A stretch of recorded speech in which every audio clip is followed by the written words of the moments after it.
Die My Love covers the topic of postpartum psychosis in such a raw and real way. How did you prepare for the role? I went psychotic. There's not really much you can do before you really get there and you start working with the other actors and putting together the costume. And I think I just tried to really stay of the mind that to Grace, everything is very straightforward. I tried to be very kind of frank. We kind of see Grace attend a party with all these other mothers in the film, and they seem to have taken to motherhood so easily, and it's a very different experience for her. Was it important for you to kind of showcase that it's not always that perfect image that we see? Yeah, I think if you're doing it right, you always feel like you're doing it wrong. Yeah. When you're making a film that's so kind of internal in somebody else's mind, those moments where that character is showcased, around other people, those kind of pops of, oh, she's on a different plane, she's having a different experience are really powerful. Yeah, because I think as women we often see like, oh, it's fine, the baby will fit in with you, you'll just fit back into your normal life, but it's a very different experience for a lot of people that do go through those struggles. It's also, I think, like before you have kids, if you're like excited to have kids, you're just like, oh, and then we'll do this together and they'll make me feel like this and I'm so excited how it's gonna make me feel. And then the reality is it's extremely sacrificial. Yeah.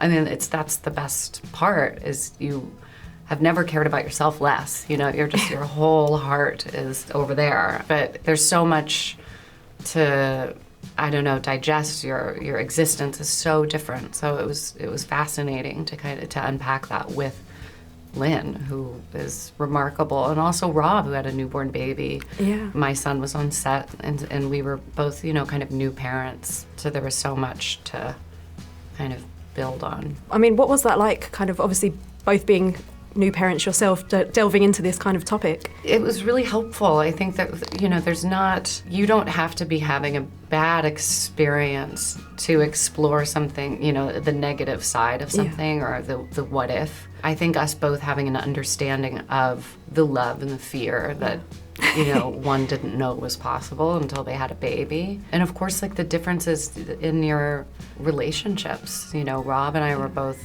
really lucky in our relationships, and that just kind of adds a trust and also like a deeper understanding and exploration for our characters. Yeah, absolutely, because obviously we see Jackson kind of really struggling to know how to help Grace, and he wants to be there, but it's the being torn between kind of having to go off and work and then seeing her mental health decline. It's hard to kind of navigate being the couple that they once were. Yeah. We see the highs and lows that Grace experiences throughout the movie. What was it like? How did you kind of switch off and go back to your normal life after filming? Because it looked exhausting for us, let alone you guys. I don't really, once they call cut, I'm happy to kind of come back, have a snack, get on my phone. Leave work at the door. Yeah. What was it that drew you to this project as not only an actor but as a producer as well? After I read the material and we kind of sat with it for a while trying to figure out how to make something that's not very straightforward. It's all from the main character's kind of inner world. Once it clicked with me that it's not literal, that it's poetry, then there was only one person to go to, which was Lynn Ramsey, who is a poet. Yeah, and I mean, we as a viewer, we kind of never get the chance to relax watching it as well. We sort of get lulled into these kind of lighter moments and you think, oh, okay, things are getting a bit better, and then all of a sudden, bam, and I won't say what happens, but the mirror moment definitely made me jump out my seat.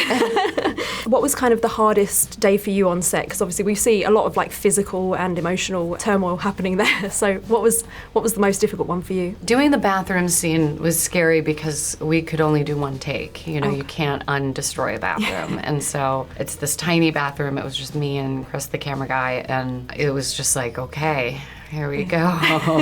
Yeah, that made my fingers hurt as well.